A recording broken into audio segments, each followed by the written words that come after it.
Përshëndetje dashur miq, jemi sërish live sot në klasën e parë të Institutit Gastronomisë Royal. Jemi me një supë tashmë, siç të kemi thënë gjithmonë me javët e para dhe me pjatat që kemi përgatitur dhe kemi përzgjedhur për shtëpinë tanë.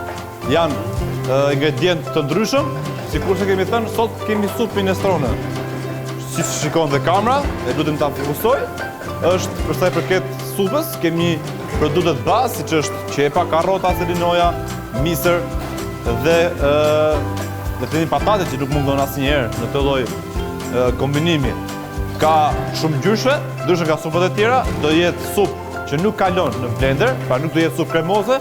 Gjë që të shikojmë dhe se si nxënësit do arrijnë të kenë kontroll temperaturën, por dhe mbi të gjitha prerjet e perimeve. Që shikojmë, gjithë nxënësit kanë vazhduar në përbankat e tyre duke ka përdisur elementin e parë siç është qepa. Shikojmë Silvanon, ka ndezur vatrën, ka përdisje e saj është e lehtë, shumë mirë Silvano, mundohet të kesh vëmendje maksimale mbi produktin. Ndërkohë kemi vendosur edhe një bulion. Mos nxitoni, duhet që temperatura të lutem rifilloj pak nga e para Teodor. Nuk prish punë, rifilloj pak nga e para, nuk prish punë. Nuk prish punë. Hiqe, rifilloj pak nga e para. Kujdes, temperatura është e rëndësishme në gatimi, nuk ka asnjë lloj problematike tjetër.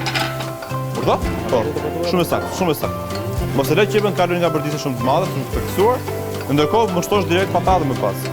Tashmë duhet të kesh kujdes nëse në kontakt me amidonin patatja, do të ketë probleme sepse mund edhe të ngjisi, por me kujdes, me temperaturë.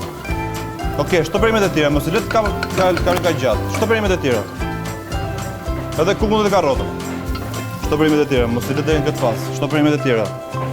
3 faza. Gjatë procesit së parë që ti shtove bulionin, e provon sa krip mundoj, po hedh pak. Më pas, gjatë kohës, sepse kripa nuk shijohet gjithmonë në pjesën e parë, sa që hedh. Por duhet një kohë e caktuar sa të filloj të marrë shijen e përftuar, e dëshiruar. Po ama, ty që nuk do të kënaq me pjesën e kripës mjaftueshëm, mund të rishtosh prapë, po me sasi të minimizuar. Ka mjaftueshëm, ajo mund të jetë dhe më shumë se ç'duhet. Gjë që ti nuk e heq dot më pas. Prandaj mendojmë që të kemi më shumë sukses e bëjmë në 3 faza, në gjatë fillimit, zhvillimit dhe përfundimit. Duke kontrolluar her pas here për supën. Siç kemi thënë gjithë kohës me perimet bazë, qepa, karrota, selinoja, kungulli, parruar kryesisht bulioni.